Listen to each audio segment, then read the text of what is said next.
हरियाणा विधानसभा के मॉनसून सत्र की कल से शुरुआत होने जा रही है और इसको लेकर हमारे साथ बातचीत करने के लिए आईएनएलडी के विधायक आदित्य देवीलाल मौजूद हैं।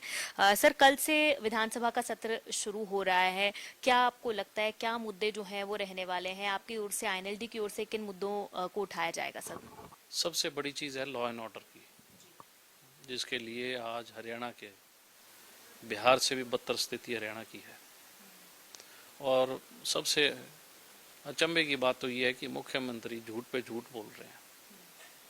अगर मुख्यमंत्री सच बोल रहे हैं तो मेरे को लग रहा है कि मुख्यमंत्री 10 दिन से सोया नहीं होगा, नींद नहीं ली होगी, क्योंकि उन्होंने कहा कि जब तक उसके जो अभी लड़की का हत्याकांड हुआ है दादरी में, मनीषा, उनके जब तक पकड़ी नहीं जाएंगे तो मैं सोऊंगा नहीं। तो अभी तो उसकी तो कुछ कार्रवाई नहीं हुई है, लिपापोती के नाम पे किया जा रहा है। जिस तरीके से गोलियां मारी जा रही है, जिस तरीके से धमकियां दी जा रही है फिरौतियों के लिए, जिस तरीके से टेंडर्स के ऊपर एक बहुत बड़ा माफिया काम कर रहा है, भू माफिया काम कर रहा है, और जो करप्शन, जिस लेवल पे करप्शन है, आज तक हरियाणा में इतनी बड़ी लूट कभी नहीं मची। इन तमाम चीज़ों का जवाब सरकार को और मुख्यमंत्री को सेशन में देना पड़ेगा।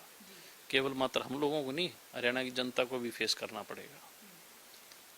सर, सेशन जो है लगभग, क्योंकि कल से शुरू हो रहा है, फिर 2 दिन का अवकाश है, फिर जो टेंटेटिव प्लान आया है उसमें 2 दिन का और समय है, सोमवार और मंगलवार का। तो आपको लगता है, जिस हिसाब से आप कह रहे हैं कि मुद्दे बहुत हैं, तो क्या इतना समय काफी रहेगा या फिर मतलब आप लोग बोलेंगे कि सेशन को एक्सटेंड? हमें बहुत उम्मीद थी कि इस दफ़ा जो नए स्पीकर आए हैं, हरविंदर कल्याण जी, बहुत अच्छे सुलझे हुए व्यक्ति हैं और बड़े नरम स्वभाव के और बड़े अच्छी सोच के व्यक्ति हैं।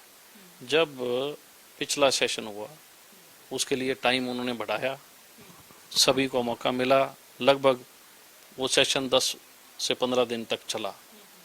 और नई प्रथा थी कि हरियाणा कोई छोटी स्टेट नहीं है, हरियाणा एक प्रोग्रेसिव स्टेट है और बहुत ऐसे मुद्दे हैं जो छोटी अवधि में उठ नहीं पाते। लेकिन अब जो देखा है कि सिर्फ मात्र 3 से 4 दिन का सेशन है, तो कहीं ना कहीं सरकार बैकफुट पे है। एक खाना पूर्ति के नाम पे सेशन है कि जब इसको सेशन को बुलाओ और जल्दी से निपट दो। तो मैं ये मानता हूँ कि सरकार भयभीत है और जो स्पीकर साहब है उनको इस चीज़ पे गौर करनी चाहिए कि उनकी जो छवि है वो एक अच्छी छवि है। उनको निश्चित तौर पे ये सेशन जो है कम से कम 15 दिन का रखना चाहिए था, क्योंकि जो हालात प्रदेश के हैं वो हालात जनता के सामने आए, सारी चीज़ से जनता वाकिफ हो। सर, आईएनएलडी की तरफ से कितने सवाल या कितने कॉलिंग अटेंशन मोशन, कितने चीजें जो हैं वो रखी गई हैं? आईएनएलडी तो सरकार के हर गलत निर्णय का हमने विरोध किया। आज भी हम लोग सड़कों पे, मनीषा हत्याकांड पे, जो अभी कल मामला हुआ है, थानेदार को गोलियां मारी गई है, आज वो एडमिट है। एक बच्ची का और कत्ल, 13 साल की बच्ची का कत्ल किया हुआ है। तो आईएनएलडी तो हर मुद्दे पे सड़क पे और सरकार के खिलाफ गिर रही है। सेशन को शुरू होने दो, फिर आईएनएलडी अपना जो सरकार का जो अन्याय और सरकार की जो गलत नीति है उसका निश्चित तौर पे हम विरोध करेंगे। एक आखिरी सवाल मेरा सर ये है कि केंद्रीय गृह मंत्री अमित शाह के द्वारा एक बिल पेश किया गया है और उसमें कहा गया है कि जो भी कोई सिटिंग एमएलए, मंत्री, प्रधानमंत्री कोई भी होगा, अगर वो 30 दिन तक जेल में रहता है किसी भी कारण से, तो उसकी वो ऑटोमेटिकली जो है उसकी पोस्ट वो कट हो जाएगी। काफी विरोध इस बिल का हो रहा है, विपक्ष ने काफी हंगामा इसको लेकर कल भी किया है। एज अ पॉलिटिशियन आपकी क्या राय है? उन्होंने अगर ये बयान दिया है और ये लॉ पास किया है 30 दिन, इसका मतलब प्रजातंत्र की हत्या करनी है कि जो लोग इनके खिलाफ आवाज बुलंद करने वाले हैं, इनके पास ईडी, सीबीआई सब कुछ इन्हीं के पास है। ये जिसको चाहे उसको जेल में डाल देते हैं।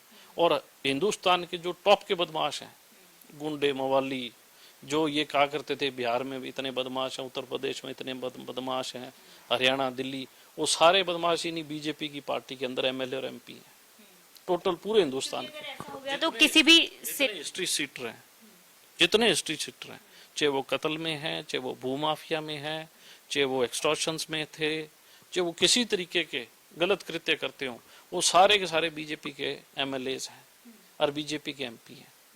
तो ये लॉ अमित शाह ने जो पास किया है, ये अपने लोगों को टांगने के लिए किया है या विपक्ष की आवाज दबाने के लिए, ये आने वाला समय बताएगा। लेकिन आज तक हिंदुस्तान में ऐसा कभी कानून नहीं आया।